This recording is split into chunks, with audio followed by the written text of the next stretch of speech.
Hello, Night Nation. Trey Strelko here. Welcome into the Sons of UCF Live. Happy Space Game Week. Adam, how are you tonight?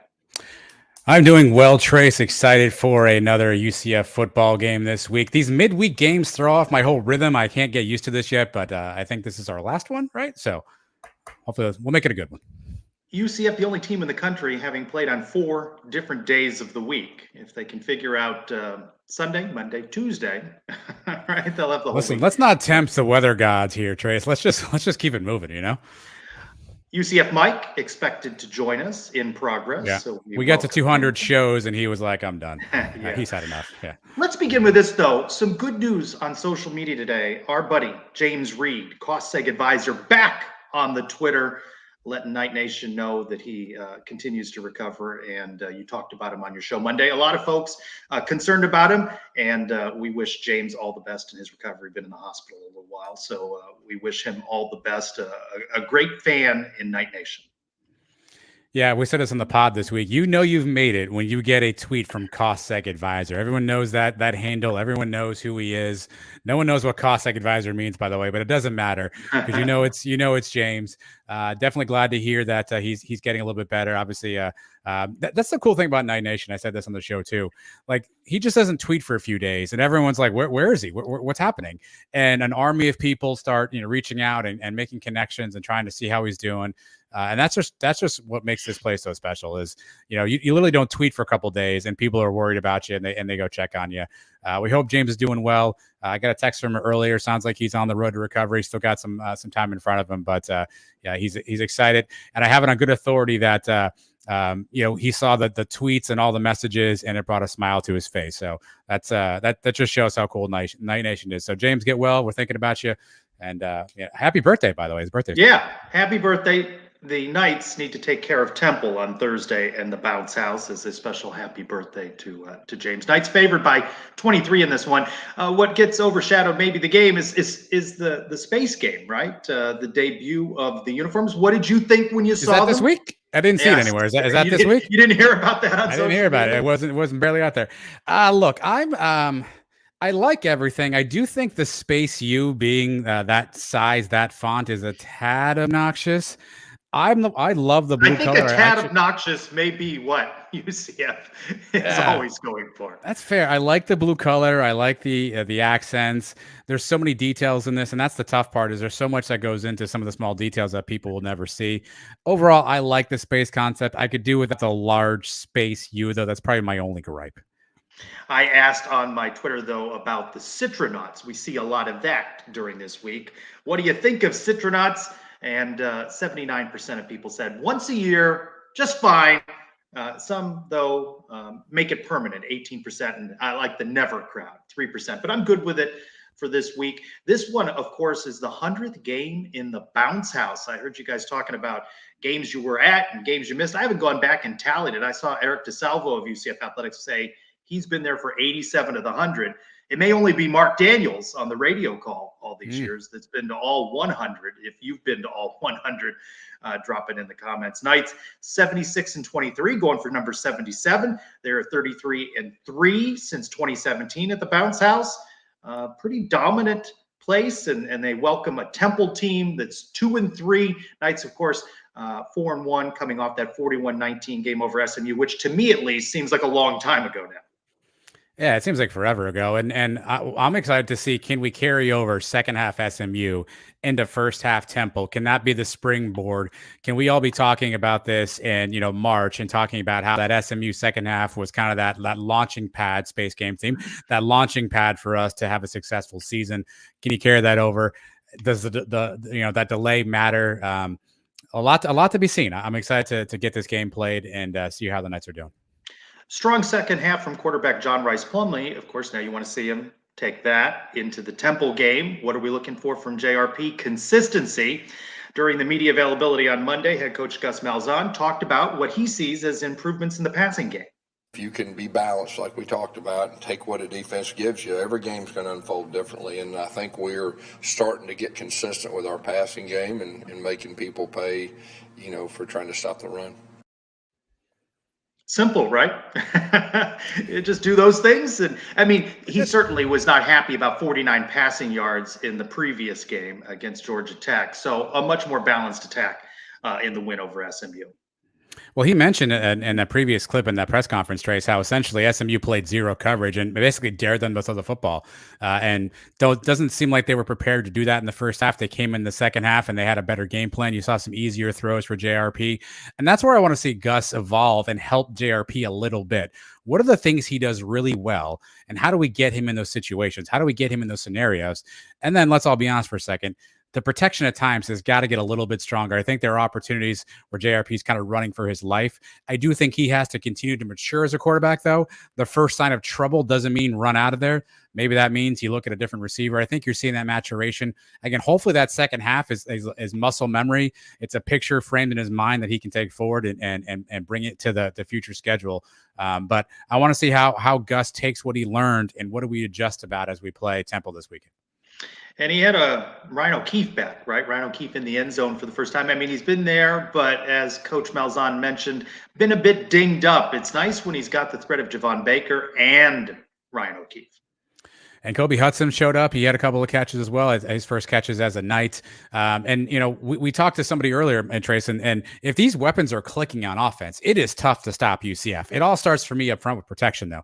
JRP needs the time, and I think Gus has to put him in positions. And you saw him do that a little bit. I know we knock, and maybe it's me when I say we, knock Gus a little bit for offensive play calling, but all game long against SMU, you saw him do that fake jet sweep. Literally, like every first and second down, there was a fake jets, and you kept saying, why is he doing that? And then there it is, third, fourth quarter, a pass, air quotes, to Ryan O'Keefe that he takes down the sideline for a touchdown. So hopefully you see more of Gus doing that kind of stuff. You're seeing that stuff work out. Again, Temple's defense, they're better, I think, than people think. So this is an interesting matchup for me. Obviously, I think UCF is favored by 23-ish last time I saw. We should be okay here, but I'm curious to see how we match up against the defense.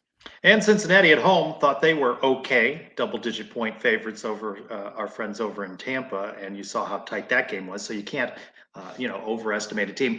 We talked in previous weeks about the drops. There are more than a dozen over the first couple of games. And at the Monday media availability, I asked quarterback John Rice Plumlee, what do you do? What do you say? How do you encourage your teammates when they drop a ball and they come back to the huddle? I'm always coming back. That's what I tell guys. It's good. And sometimes guys say, hey, I'm going to make up for it. I'm going to do this. Hey, you don't have to make up for anything. I'm going to come back. We're going to make a play. Or sometimes they come with me, bad throw, and it's like, hey, man, you're good. Let's go. You're going to make the next one. And so it's really good when you can have that encouragement around the team. Instead of sometimes I've seen on other teams and been on other teams where, hey, some guy makes a mistake and everybody kind of wants to jump on him versus a team like this. The guy makes a mistake. Everybody comes, picks him up, and ready for the next one. He's got a way about him, doesn't he? He's comfortable in front of the mic. I believe 0% of that, by the way. I really hope it's true. I believe 0.0% of that conversation, because we've seen a few times on the sideline, guys look frustrated. And look, that's going to happen. And we have to remember, again, I don't want to use the Gus Malzahn excuse every week, but he hasn't played quarterback for 2 years. Some of these receivers are getting used to playing with him a little bit, right? And having him throw them the football. He throws a different kind of ball. He has a different arm angle. We saw that back shoulder fade. He's getting a lot of love for the back shoulder fade. That was a dart. In a lot of places, that the cornerback turns their head. That's a batted ball, right? That's not a reception. And I think there just has to be a comfortability that comes with him playing quarterback. I think he's getting it, but his receivers also have to adjust to that as well. I don't want to make excuses because there have been some catchable balls, but I do think that there will be some synergy, but I believe 0% of that.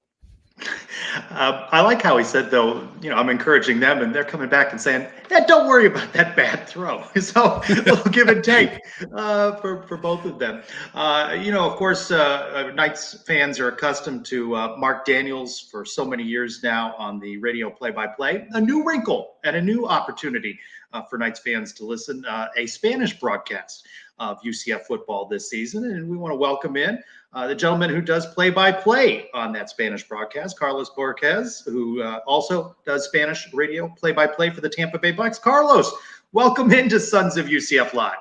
Guys, my pleasure being here. Thank you, Aaron, Terry, Trace. Thank you so much. It's an honor for me, not just being part now of UCF and the first Spanish broadcast for this amazing team, and also being here with you. How did this come about? There's a growing Spanish speaking community across Central Florida that we all know who live in greater Orlando. How did you get on their radar? Well, I came to US in 2014. I was running away from my country, unfortunately, suffering a lot. Venezuela is suffering a lot. And I came to the US. I had been before coming here. I spent 15 years working on media, TV, radio, working with soccer, baseball, motor sports, different radio, TV, newspapers, magazines in Venezuela. When I came here, the first opportunity I had was in 2016 as a multimedia journalist for Univision in Tampa. And I moved. Actually, when I arrived to the US, I was in Orlando. That was the place where I landed and spent 2 years there. And then I moved to Tampa and working for Univision. There was an audition looking for a Spanish play-by-play.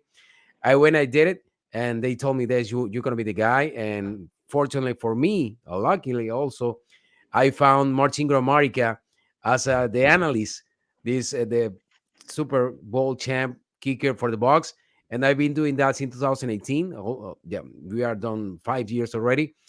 And I will say 3 or 4 months ago, I got a call from Mark Daniels, and he said, "Carlos, nice meeting you. I've been looking for somebody who do the play-by-play for UCF, and I have reference about you, and let's talk about it." And here we are. And there we are. When did you first develop an interest in American football? Well, to be honest, guys, in Venezuela, we had a lot of football to watch.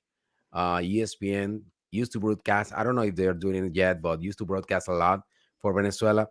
And now that we are been doing this box broadcast, also we have been figuring out that, of course, Mexico is a really big market for NFL, and also small markets like Colombia, Argentina, Spain. They have a huge community for NFL. London, Germany. So it's a big. Um, the message is really spread about the world, about the NFL. It's not just about the US. It's a lot of people interested on it. Costa Rica, I can tell you, El Salvador.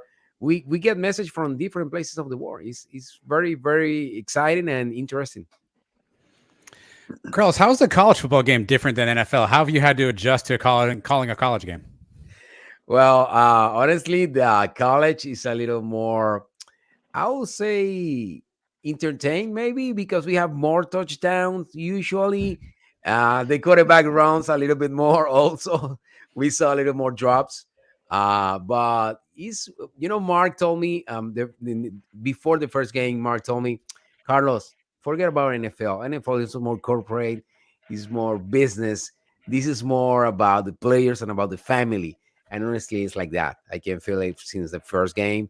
It's a big atmosphere, different there in the stadium. You can feel it, how the people feel part of it, how everybody's involved with some voluntary job they are doing. When you see the band, when you see there is so many details around the stadium that is really exciting, and it's different. It's the same game. It's curious. It's the same sport, but it's different.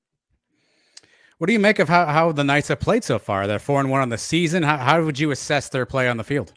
I really like what they're doing right now, especially the defense. I think it's amazing. I see great players there, and actually, I see there is a few players there. I'm projecting they're going to be in the NFL. Pretty sure. They have a big domain in the defense, especially in the leadership with Jeremiah. I think this guy is something definitely special. I really like what the offense is doing, especially Bowser. Isaiah, I think, is a great, great running back. He's so focused and he's not running into the sneak. He's always looking for the space. I think that's really interesting. With our QB, also is that is something that I really admire from the last game. I don't know what Gus did in the locker room, but something really different happened in the second half of the game. And that's very, very interesting because a college player, maybe you can think that he's mentally mature is not enough. He's not done yet, but he did something on the locker room and that works. And I hope they can keep going with that, especially throwing the ball. You guys were talking about how hard it to get it that um, the way they need to play to throw the ball, because you can win the games only running. That's something very, very interesting. A lot of upside with John Rice Plumlee. He must be exciting for you to call. I'm sorry, what? Can you repeat that for me? John Rice Plumlee, a lot of upside to him when you're watching him play. It must be exciting for you to do the play-by-play call on one of his passes or runs. Oh yeah, yeah, it's very, very, very exciting. It's very exciting, and the way he's doing the things, I think he's growing really well. I think he's growing really well, and also when the bouncy house is jumping, it's also interesting in the stadium. You feel it in your broadcast booth? I'm sorry, what? Do you feel the bounce house bouncing? Oh yeah, in your oh yeah, broadcast booth? definitely, we can feel it, and also that I hope we are bringing that excitement to the broadcast. It's a part of the radio. And that you feed off the crowd, don't you, in a moment like that? Yes, yes, definitely, yes. We are doing that. We can feel the crowd, and that also I think make us feel more excited about it. And I hope we're taking through the signal of the radio. All right, Carlos, can you educate us a little bit? Can you help me? I'm going to give you a phrase from a UCF. Can you translate it for us into Spanish, if you don't mind? So here's the first one. Ryan O'Keefe breaks a long touchdown run. Ryan O'Keefe está rompiendo una larga línea hacia el touchdown. See, that just sounds better. Yeah. It sounds so much better than how you said it, Adam. It's so much better. One thing, guys, I'm gonna tell you one thing. I'm not a big fan of translating main names. Okay, I'm not a big fan of translating, like, especially positions like running back, quarterback, linebacker, safeties, cornerbacks. I don't like to do it. I even didn't do it when we were doing stuff for baseball, for example. Shortstop is shortstop. Left field is left field. But I know there is people doing that. You always do that, but I'm not a big fan of that. Well, that makes the rest of this game really challenging. But I'm gonna forge ahead. Can you say reservations for 6 in the cabanas? Reservaciones para la cabaña número 6. That sounds better too. All right. Can you say, oh no, Obarski missed another field goal? No, stop. Okay. All right. I'll come back to that one. All right. How about last one? Can you say, Trace is bullying me? No, stop with that too. It's taking all my Trace fun away. se está burlando de mí. Actually, I would prefer Colton Bomer had another kick. Oh man, great kid. I love when he's out kicking there. And that has been a noticeable change through these first 5 games. The change of kicker and punter. You can tell Coach Malzahn has much more confidence in Colton Boomer than he had in Daniel Obarski, a kicker. Definitely, and you know how important, because sometimes we forget about how important is the kicker for the teams, and also the special team, right? Because they can bring you even to the victory. We have seen that also this season. So it's very important sometimes, because they are really short period of time in the field. We sometimes think they are not a really important part of the team, and that's a lot. What are you looking at for the Knights to do in this game? They're more than 3 touchdown point favorites over Temple. Looks like a mismatch on paper, but teams have a funny way coming off a bye of getting up for the game, as Temple might, and Knights could be in a little bit more of a dogfight, perhaps. Honestly, what I'm looking for is be careful with the defense of the Temples. That's the most for me. My biggest concern is about that, especially with the linebackers. I think Plumlee needs more time on the back, so they need to be careful about that. They need to take care of him really well. That's my biggest concern right now about the game on Thursday. How much time do you spend preparing for a broadcast? I will say at the beginning of the week, usually I'm watching the highlights of the team that we're going to play against. And then the day before, again, I'm gonna watch the highlights, and of course during the week, I'm checking, websites, news, what's going on, updates on the injury, things like that. Um, I will say maybe a day and a half. I mean, if I put all the hours together, I will say about a day and a half getting ready for that. And of course, the game day, when you arrive to the stadium, usually I try to be there at least 2 or 3 hours before, talking about with people around, seeing the warm up. So there is a lot that you can grab from there. Carlos, you get to work with Sergio Torres on the call as well. What's it been like working with Sergio? Oh, so he's a great guy. I love that guy. Unfortunately, he couldn't do it today because he's still stuck on the TV station where he works. But yeah, he's an amazing guy. He's such a professional. Actually, me and Sergio, we arrived the same year to the US in 2014. Was not nothing. We didn't plan like that. And he has been working with Orlando City Soccer as a play-by-play since 2014. He's an amazing professional. He's a great guy, somebody who, yeah, you can trust everything on his shoulders. And actually, when Mark told me that we were gonna, I mean, Mark told me, Carlos, I want you to do it. It's a play-by-play, and we need now somebody to be with you as an analyst. I said, I think Sergio can do it. So I put Mark in contact with Sergio, and here we are. Now, are you guys able to travel to road games as well, or do you only broadcast from home games? We are broadcasting so far. This year, UCF wants only to do the home games. That's part of the process where they are getting used to, because I know not all the teams are ready to receive two different broadcasts on each stadium. So far, we are doing only home games, and the expectation is next year try to be in every game, away and home, especially if the Big 12 is a reality. What reaction are you hearing from fans and as well from UCF athletics? Well, so far, people is really happy, especially people tells me when Mark, I don't know, I mean, in the marketing of the UCF media team put together a couple of clips with my calls of the touchdown and videos they match in post production, and they put it on social media. And the comments so far is that people get really excited in the way we call the touchdown, because it's something more like soccer for us that way. So far so good. We are still getting used to, but I think so far the reaction is really positive. During your career, you've covered other sports. Do you think there may be opportunity to expand what you're doing for UCF? I hope, yeah. Honestly, I wish, I hope we can do that, some more stuff there. There is a lot to do. I was checking a couple months ago that over 20,000 students are Hispanic, so that's a lot. That means a lot for a university, and also for the entire Central Florida, because the community is growing and diversity is every day is something bigger. And I'm pretty sure it's going to be something good. And we can do soccer, baseball, basketball, whatever is a sport, we can do it.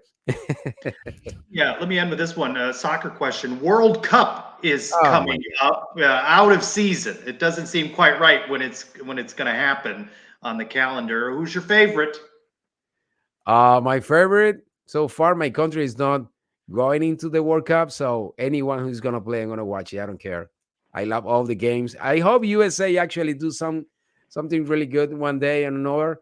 And I know the road is going, and I know the target is around there. But honestly, I don't have a favorite team. I hope everybody have a great World Cup. Always is amazing, and doesn't matter if my country is not there. Always, I'm gonna watch the World Cup. Adam, can we get Carlos to say something about the Sons of UCF here that we might be able to chop up and use in a promo, something, because his calls go viral, as you know. It sounds like you just asked him, Trace. What do you want him to say? I don't know. Carlos, say something. Sons of UCF, some sort of intro here that we can use going forward. Para estar al día de lo que está pasando con el College Football UCF, tienes que mantenerte en sintonía de este podcast. UCF, Go Knights, Charge On! That is solid. That is solid. Carlos Borquez. You can find him as part of the Spanish crew covering UCF football with Sergio Ruiz Torres. through UCF Athletics. Carlos, thanks for being with us on Sons of UCF Live. Enjoy the space game against Temple. No, my pleasure, guys. Thank you for inviting me, and I appreciate the opportunity for the entire community. Of course, the UCF team, the UCF, the entire organization. Thank you so much. And if you are in the area of the in the third floor in the bouncy house, come and say hello. We are around there. No worries.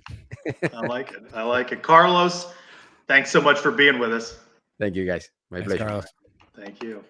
I like that. Well, hold on. We got a treat. We went from one guy who's really good with words to another guy who's really good with words. Amigos! ¿Qué pasa? Yeah, Mike is here. What's up, guys? Hey, Mike. Game tonight? Coaching? Yeah, you know what? The 1980s U.S. hockey team, Buster Douglas over Mike Tyson, and tonight almost a bigger upset in the game that we just played, but a great game out of my girls today. We almost shocked the world. Almost. It was close. We played the best team in the league, and we were right there with them for 4 or 5 innings. That's good. That's good. Well, welcome into the show, Mike. Thanks, man. Missed a little bit. You'll be able to catch up. Got a big fundraiser for Brit's Bunch coming up Saturday. Saturday night, one of our locations, favorite locations, Poor Choice, Orlando. I visited with Jan and Britt this week to get an idea of what some of the items are going to be up for bid. All of the proceeds going to help bring kids to a future UCF game. Let's hear from them. Here with Jan and Britt getting ready for Saturday's big fundraiser, Britt's Bids for Kids. Jan, what do we have? Trace, I'm glad you asked. One of the things we have going up for auction is this lovely framed Peach Bowl signed poster. We also have this stadium signed by the team from the 2017 Perfect Season frame. We have Hamilton tickets. We have Disney tickets. And we have the very first helmet from the Night of Lorraine. And a big cooler here full of goodies. That's right. UCF memorabilia. It's a magic cooler. You never know what's going to be in there, but it's going to be great. Plus autographed jerseys. Britt, what do you have? That's Gabe Davis. Yes, that's right. Mr. Twinkle Toes himself. All right. When is this again, Jan? It is October 15th. What time? 7 to 10 p.m. Where? Poor Choice Tap House, Orlando. And you can get tickets right now? At britsbunch.org. And all proceeds go to bring kids to the Navy game, kids with cancer, and kids with sickle cell. All right, Britt, what do you say? Come to party. Come to your party. That's right. All right, Jan and Britt, go Knights. Charge on. Hey, the Sons of UCF contributed to this as well. I saw the basket there. There it is. Jan showing off the basket. Adam, what did the Sons contribute? Looks like we get a hat, one of the original Suns hats with the gold lettering. And I believe there's also a 10-ounce Suns tumbler in there as well. Nice. And in that gift package, I believe there are also some restaurant tickets. So good time, 7 to 10 on Saturday night. Looking forward to seeing a lot of Knights fans out at Poor Choice, Orlando. You alluded to it earlier in the show, Adam, that earlier we had opportunity to talk with Matt Berry. He's the play-by-play as part of the broadcast for the game against Temple. He'll be joined by Louis Riddick on color and Harry Lyles Jr. Look, I do this every week when I call games and we look at the teams that we cover, and you kind of find 1 or 2 things that you like about them. There really isn't much we don't like and I don't like about UCF.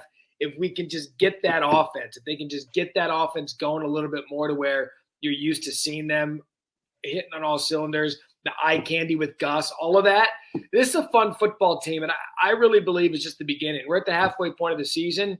You'll know, and we typically know at the halfway point, you kind of separate themselves from the guys that surprised early on in the season that turn out to be a little bit of a pretender, and then the ones that had quick starts that you can ID as legitimate contenders, and I think UCF qualifies for that. Good conversation with Matt. Yeah, we're going to have that posted up on YouTube after the show. Unfortunately, his schedule didn't permit him to join us live, but we had about 20 minutes. We talked about the matchup with Temple, heard about his crazy schedule, which I think is interesting to hear about, and his thoughts on the night. So check out our YouTube channel after the show. That'll be posted there. Again, ESPN's Matt Berry. Getting ready for action in the bounce house. Of course, Mike, we're going to be able to talk about it a little bit in Q&A. We showed off the helmet earlier, Space Week. Happy Space Game to you, my friend. Thank you, man. I'm pumped up for it. The best game of the year. Yes. We've been talking about Temple. We talked a little bit about him with Matt Berry, and we're going to talk now with Ryan Wallen. He covers the Owls for Owls Daily 24/7. He's been with us before. Ryan, welcome back into Sons of UCF Live. It's my pleasure to be on, guys. Thanks for having me. All right, so what do you make so far of the season for the Owls? 2-3. They've got the loss 24-3 at Memphis, and now coming off a bye week. Yeah, I think most of that Memphis game really was what you wanted to see out of Temple. They were competitive in that game. And even though the final score really didn't reflect that, the Temple really outplayed Memphis for the better part of 3 quarters in that game until, the fourth quarter, they kind of got a little gassed on defense and the offense committed some turnovers and really allowed Memphis to pull away. But, I think that so far Temple's exceeding expectations right now. They're a little bit ahead of where we expected them to be. The defense obviously has really surprised a lot of people of how good they are playing right now and how legitimate like some of the players look on that team and look like they could be some legitimate NFL prospects in a couple of years.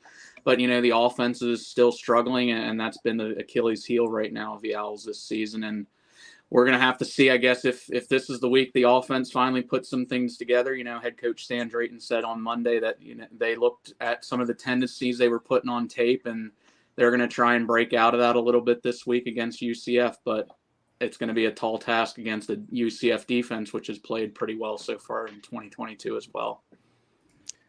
You mentioned the offense. It looks like Temple settled on a quarterback, EJ Warner. Spoiler alert, you're going to hear this a million times. That's Kurt Warner's son. Assess EJ, obviously true freshman, not a ton of game experience yet, but assess his performance so far. What can we expect out of him?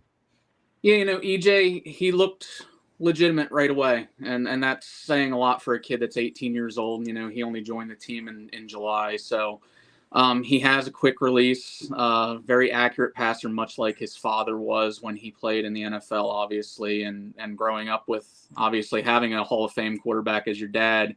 That's what you would expect of a guy that is his offspring. So he has shown some moments last week. Like I said, the Memphis game in the fourth quarter really was the first time he looked like a true freshman, where he made some mistakes. And I think he was just trying to do a little too much and he just couldn't bounce back from it. But other than that, he's played some really solid football. I mean, he's not a guy that's going to blow you off, the tape with his measurables or with his arm strength or anything like that. But what Temple has been lacking in a quarterback the last couple of seasons has been a guy that can deliver the ball on time where it needs to be, and, somebody that can just command and manage the offense. And that's been what EJ has brought to the table so far. And he's shown that he has that potential to be a good quarterback in a couple years. He's a guy that, like I said, he's working on his deep ball, getting a little stronger. I think he needs to get a little bigger, obviously, but right now he has that composure, the awareness that you want to see in a quarterback, and it looks like he could be somebody special for Temple.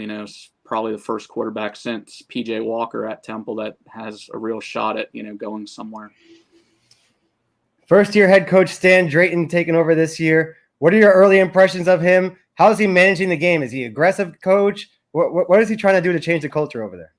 Yeah, Stan obviously was a little skeptical that when he was hired as Temple's head coach, because he had only ever been a position coach in his coaching career. And, you typically want a guy that has some experience as a coordinator or previous head coaching experience somewhere. But, Drayton didn't have that. But what really he brought to the table was he preached that he was going to restore Temple to the Temple Tough team that they had been under Matt Rule and part of the Jeff Collins era as well. And he felt that some of the players lost their way in knowing what it meant to be Temple Tough. And he said that was one of the biggest things that made him want the job, was because he knew this was going to be a rebuild. He knew this was going to be a challenge, and he's never shied away from challenges in his career before. So he said, why start now? Well, it's obviously his first head coaching opportunity. So he's just been really preaching what a lot of prior Temple coaches have. We're going to be a tough, hard-nosed football team. We're going to hit you. We're going to grind the clock. We're going to try to, make you get worn out by the time the fourth quarter rolls around. And so far, the defense has looked that part. The offense, not so much, but, it's year one. It's early yet. Turnarounds don't just happen overnight. But as far as his in-game calling and managing of the game, he's a very aggressive head coach. He's gone for fourth down deep in his territory on numerous occasions so far this year. And sometimes you're like, why is he doing this? He's putting his defense in a real tough spot. But, so far it really hasn't come back to bite them yet, really, because he has so much trust in the defense, and the defense has played so well. So he's definitely a guy that's going to get after you, and he's an aggressive game caller, and he's going to go for it on offense on fourth down. He's going to not go for field goals, because he said even against Memphis the other week when he had a chance to go up 3-0 early in that game after a 70-plus yard play to Jose Barbone that got them in field goal range. He said field goal wasn't going to win that game. So, he's a guy that's going to pass up even short field goals for touchdowns. You mentioned Matt Rule earlier. Quick aside here. What did you make of him being fired this week by Carolina Panthers? I understand the frustration, but, I have no doubt that Matt's going to find his way to a head coaching job, and a lucrative one at that, very soon. If he wants to take some time off, obviously he can and wait for that right opportunity to come around. But, Matt's a solid football coach, and if you can win at Temple, you can win pretty much anywhere. That's a lot of what people have said in the past. So, I thought I understand the frustration, but I also understand that the Panthers GM didn't necessarily do much to help in that regard, and the owner didn't do much to help him in the regard of getting a quarterback and getting some of the pieces of the puzzle that they might have needed to succeed. But I was more so confused by the letting go of defensive coordinator Phil Snow and special teams coordinator Ed Foley, who are both Matt Rule guys as well, because obviously that had not been the issue for the Panthers. It seemed to be more on the offensive side of the ball, but it is what it is. I know football is a business, so.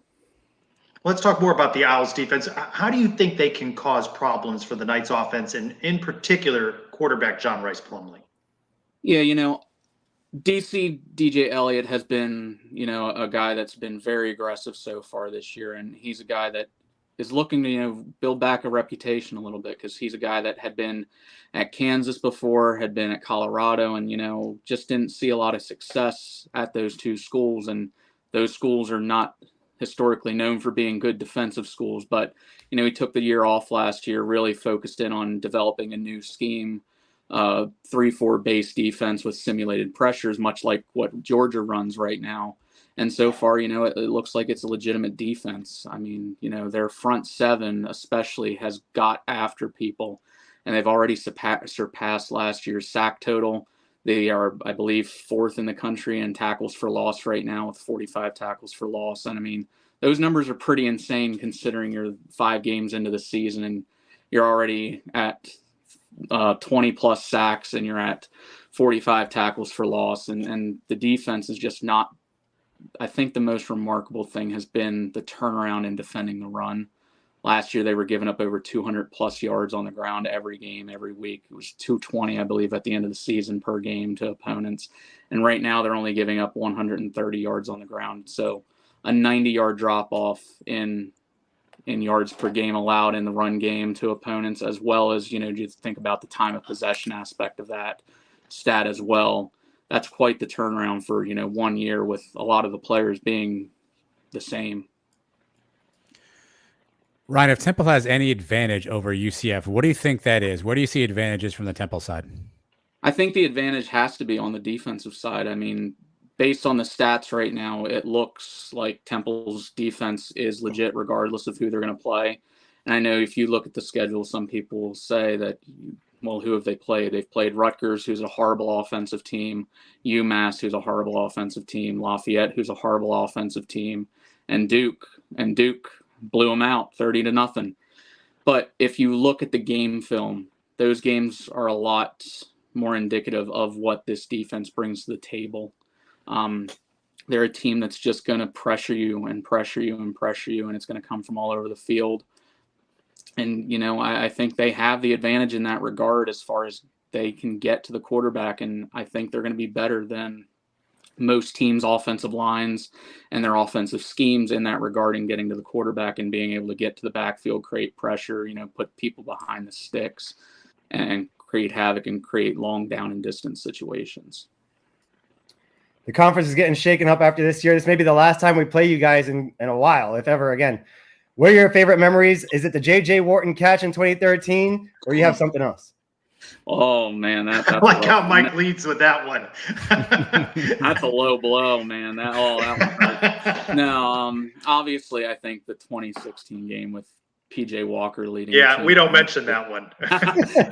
That's the one that probably hurts you guys the most. But obviously, that game just being such a way to end the game after Temple was down so much so early in that game, and they will just work their way back. And obviously, that final drive where PJ Walker finds Keith Kirkwood for the touchdown with 1 second to go. It's just iconic moment, and that was really, what put Temple on top of the conference that year and allowed them to win the conference championship.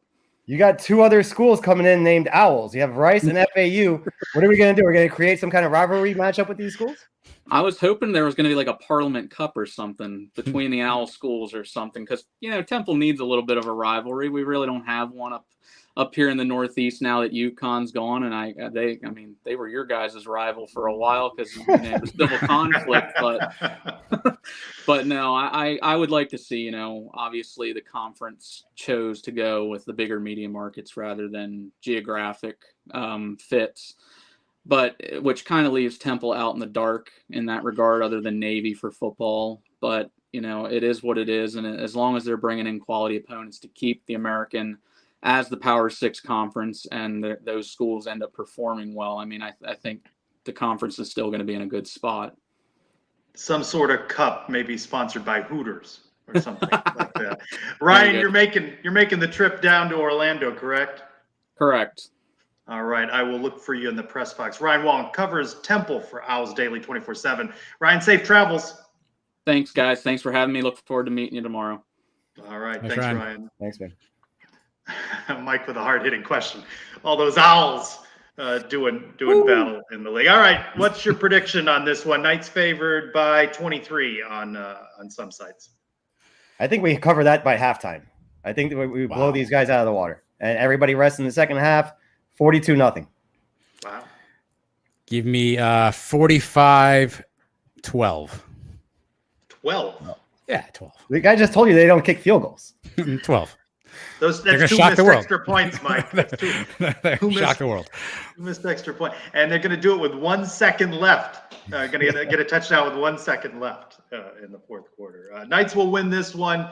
I don't expect much from the Owls offense, but I think the defense is going to be interesting to see how JRP handles that. 36-3. I will say, so Ryan's the second one. If you listen to Matt Barry's conversation later, he also talks about how good the Temple defense is. If they get pressure, again, our line has been a little bit leaky at times. That's one area that you could be concerned about. So these are 2 people in the last 2 hours who have told us that Temple's defense is better than expected. So maybe something to keep an eye on. All right, Mike, one of your favorite things, bowl projections, ESPN, UCF, Miami in the Fenway Bowl. UCF Iowa State Armed Forces Bowl. CBS Sports has UCF Texas San Antonio in the Cure Bowl here in Orlando. I don't know how the season's going to end up in the Cure Bowl. And Action Network, UCF Duke in the Military Bowl. Still like the matchup with Miami, but not in Boston, right? No, even though Fenway Park would be cool, but it would be freezing in December. There's no way. That's a tough one. If we're going to play Miami, play them down here. And, if we're not going to be in the New Year's 6 game, then you might as well put us in the Cure Bowl or in Boca or somewhere close by. Yeah. All right. Around the kingdom real quick before we open the mailbag. Women's soccer, they beat SMU. AAC Defensive Player of the Week is Georgia Eaton-Collins. Goalkeeper of the Week, Caroline Delisle. A rescheduled game. Cincinnati got dashed because of weather. They will play Cincinnati before UCF football plays Temple, so you can catch the Knights out at the UCF Soccer and Track Complex, 3 o'clock on Thursday. Men's soccer, they snap their losing streak, get back in the win column. They go down to South Florida, real South Florida. They beat FIU 3-1. AAC Offensive Player of the Week, junior Luca Dorado, 2 goals versus the Panthers. That is 7 straight games that he has with a goal. They are in Birmingham Friday to take on UAB. UAB new to the American this year. Volleyball, they finally lost one. They lost to Houston last week. They dropped 1 spot in the rankings, 24, 13-1 overall, 5-1 in the AAC. They beat Tulane on the other game of the weekend. They welcome in now Temple and ECU Friday and Sunday. Also, hoping to hop on AAC Media Days between 11:30 and 12 on Thursday. That's when we're going to have opportunity to talk with men's and women's basketball coaches for UCF and a couple of players during AAC Media Days. Preseason projections not looking so good for the Knights. Men projected 6th by the league's coaches. Houston, Memphis, Cincinnati, 1, 2, 3 in that, usual names. Women, you know, who's left on that roster, new coach as well, and City MS are projected 8th. The Cows, Houston, and SMU are projected 1, 2, 3 there. And then late before we went on, John Rothstein saying that the Big 12, they're going to pair Houston and UCF in men's basketball. So a budding rivalry there. Which one will be the real Space U, right? They look like that, what they're trying to build as a rivalry. All right. Mailbag time. Any coaches to open things up? This is Herb Hand. Let's open the Sons of UCF mailbag. Thank you, Herb. I really want to get him like a cough drop or something every time I hear that. That was preseason too. As a guy going along the season. Any walk and talks? Zero walk and talks. All right. Capt Vij1 called me out today. Hey, is it too late? No, never too late for you. Genuinely perplexed by the response to the space uniforms by some in our fan base. Can understand liking or disliking, but why is it some of our fans spew such venom over them? Is that normal or just a UCF thing? I think it's just the personalities of the particular people is my philosophy. Not happy with anything. Some of those people I've muted recently. You guys? I think at some point it's diminishing returns. I mean, they've done such a nice job. It's how do you keep upping the ante? And I think the expectation level is so high. You know, the level of detail that goes into these things is pretty cool. But you have to really look at the uniforms and see some of the side panels. And I think just the expectation bar is set so high at some points. To your point, Trace, no one's going to be happy. Yeah, that's true. I mean, some people just like to cause a ruckus. That's another thing, and have fun on Twitter. And you know, I never said anything bad about the uniforms themselves. Here we go. There we go. Well, maybe it was you who's causing a ruckus. No, yeah. I never said. I made a joke about the sensitive people that get all excited about the uniforms. Never said anything about the uniforms. Never, not a word. I think the uniforms look cool, but I wasn't having a party getting ready to watch the unveiling. Mike wasn't here earlier. There was a comment that you showed on screen. Do you remember what that one was? I do. Hold on a second. Now, yeah, that's that if you one. Can find that. Yeah, that's not it. This is riveting entertainment right here. By the way, a lot of people that liked the uniforms thought my joke was funny. It's just a certain few that really got offended by it, which I kind of enjoyed myself anyway. Well, Brian W. Peterson asks about Space Game Week. Which previous Space Game uniform has been your favorite and why? I really liked the moon helmet. For me, they're all good. Yeah, there it is, Mike. Paul Jones. He was suspended for the first 30 minutes of the show. Can you read that, Mike? You see that? Yeah, I see it. Paul Jones, one of the best, most passionate listeners. Did he make the top 8? He did not make your top. He did not, but he may have made the top 10. And the top 10 has been unreleased, so you don't know. Look, the only people that really got upset about it are the people that actually are probably not getting laid, I have to say. I mean, why else are you going to get upset about it? Oh, boy. Here it goes. All right. So which ones? Which uniforms? I like the moon helmet, and I'm good with any of them. They're all unique. I wrote down 2018 uniform, 2019 helmet, which was the moon helmet. Yeah, the moon helmet's the best one so far. I mean, I'm not going to rank them all. I couldn't even tell you which year is what. Let's do a Sons of UCF Extra where Mike breaks down the history of the Space Game uniforms. At Accosted Jim, is it important moving forward to execute right out of the gate with success in the first quarter? Yep. Yes. They need to get off to a good start. And it's interesting, the defense hasn't always gotten off to the most promising start. They tighten things up. But at Retro Nighttime, with regards to offensive play calling, do we expect more of simplifying the playbook for JRP? at least in terms of pass scheme. It's going to be interesting. We keep hearing about the Temple defense. They made those adjustments at halftime. They put JRP in a good position last week.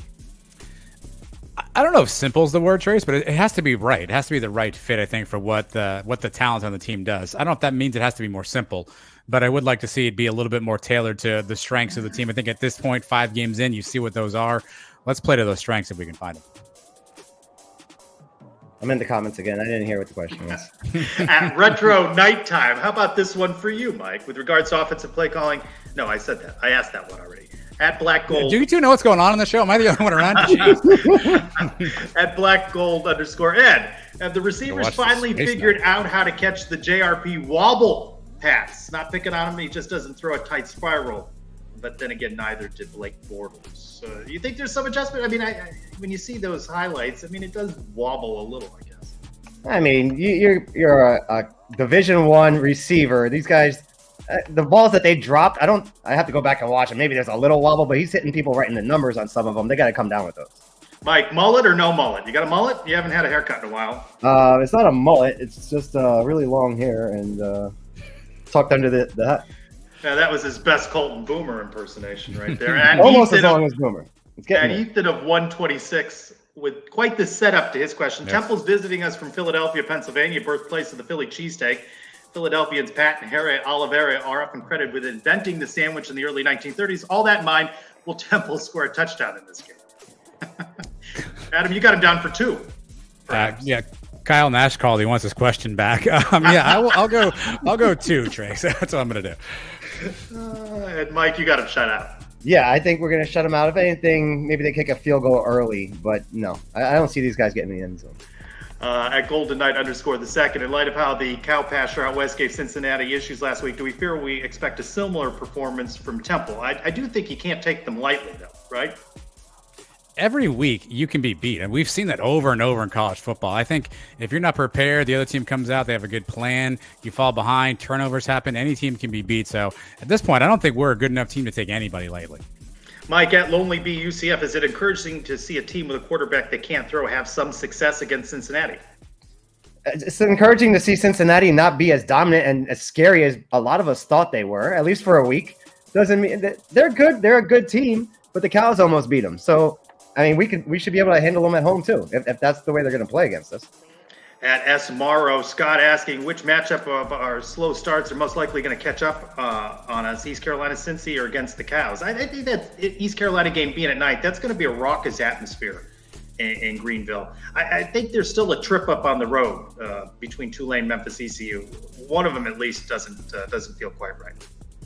Again, I don't think we can afford slow starts against a lot of teams at this point, right? I mean, even Navy, they're gonna ball control us. If we go down 14-0, how many times have we didn't get the ball back? So I think we've got to figure out a way to start faster on offense, put points on the board, put touchdowns on the board. We've had like 12, 15 play drives, and we've set up for field goals the last couple of games. We need to punch it in for 7 on the first drive. Mike at Spursy Knight asking a complicated question here. The 7 games left, rank them in order of concern. I'm not going to put you on the spot with that one, unless you come prepared with a list of the 7. But what's 1 or 2 that most concern you? You still worried about Cincinnati, even though it's at home? Yeah, Cincinnati is the best team remaining on the schedule. SMU would have been on this list high, but we saw what we did to them. Cincinnati's the toughest on the road. Give me Tulane number 2, East Carolina number 3. Who's left? Navy, Temple, and the Cows are no good. The Cows you got to put up there just because it's a rivalry game, but this Temple team is probably the worst that's left on the schedule. At Mr. Matt Dolan with a late question to me, will the AAC refs cost the Knights a game this season? A provocative question. Yeah, look, you said it, Trace. ECU, crazy game, crazy atmosphere. If that gets close, I have no faith that the American referees are going to not throw flags everywhere. I mean, you think ECU, Memphis is another one that I'd be scared that referees are going to get in the way, especially in home crowds. We saw a couple of bad calls last week on pass interference, right? But the game was already in hand. So if it's a close game, that could be a game-changing call. The key is, against these bad teams, don't make it come down to that, and just put these teams away early. That's right. At Jason Vegas 22, he was talking about the 22s. We've seen nearly all of them. Do you see more minutes for them in the upcoming games? It's going to be interesting in this game if UCF gets that lead. Do we see more than just a last couple of moments, a couple of plays from Thomas Castellanos? He's who I'm looking for, especially if they get up big. Yeah, I can see both arguments to that, Trace, because the more reps JRP can get, the more comfortable he can get playing the position. I think the better off it is. But you want to be careful with injury. You also want to get Tommy some run.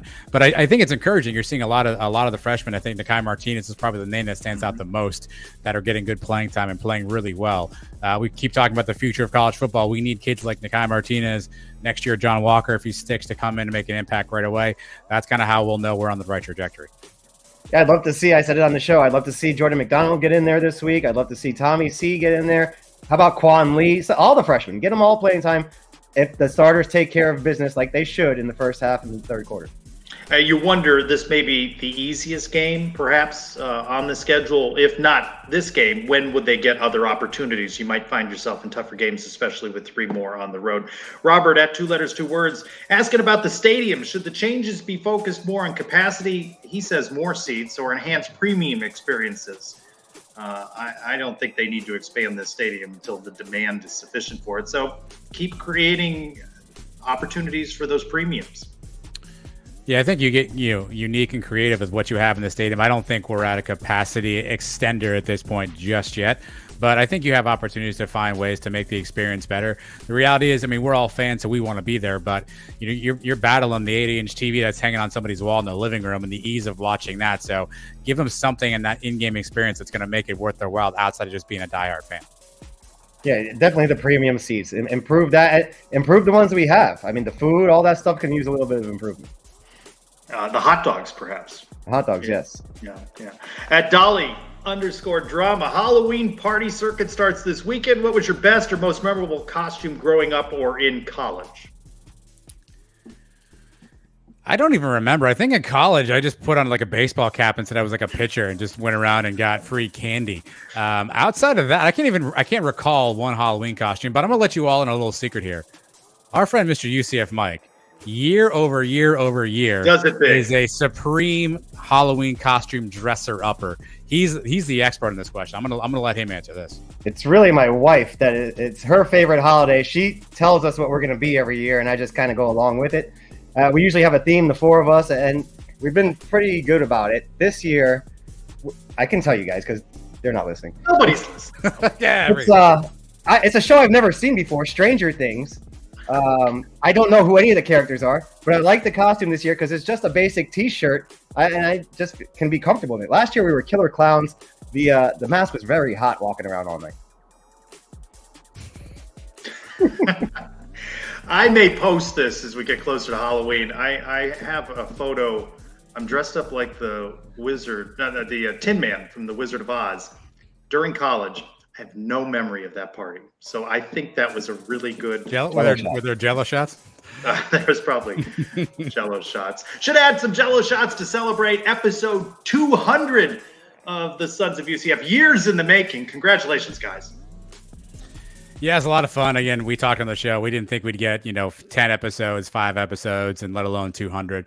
But really, anybody who's ever taken 1 minute out of their life to listen to the show, download, respond, support, we couldn't thank you guys enough. That's the whole reason we do this, is for the opportunity to just be a part of the Night Nation. And the fact that people actually want to listen to it just blows my mind. So too many people to thank. Trace, you're one of them early on when Mike and I didn't figure out how to plug the microphones in and what the heck content looked like. I remember you and I meeting at the first Fiesta Bowl and talking about the show, and you gave me some ideas on how we can kind of grow. It takes a village, and everybody that's listening and watching is part of our village, and we appreciate you.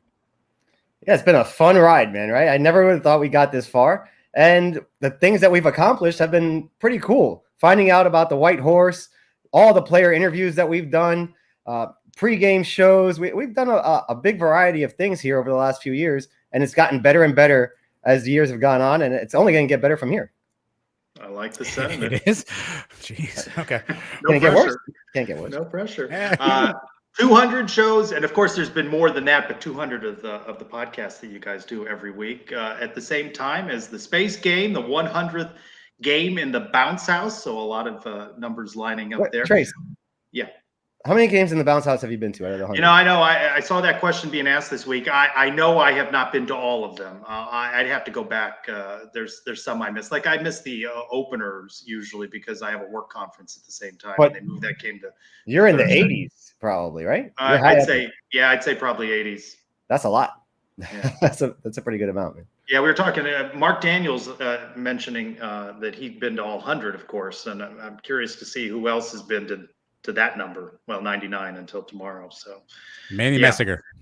Manny Messinger. Yeah. There's a few fans that have done it, I'm sure, but yeah, not many. Yeah. I want to thank Carlos Borquez, who is now doing the play-by-play on the Spanish broadcast for UCF football, for being good enough to join us. And we had the soundbite from Matt Berry. Matt Berry, when will that drop? As soon as I can get that thing to upload to YouTube, I would say like 9:30-ish. No pressure there. And then, of course, Ryan Wallen, Owls 24/7. I'll see him up in the press box. So good one, going to be on ESPN. Knights looking to close out the first half of the season 5-1 and move to 2-0 in AAC play. So I know you guys will be watching. I'll be there. Follow me on Twitter @SignPez. We will close out the show with one of the players. For Adam and Mike, I'm Trey Strelko. Go Knights! Jeremiah, Jeremiah, thank you for watching Sons of UCF.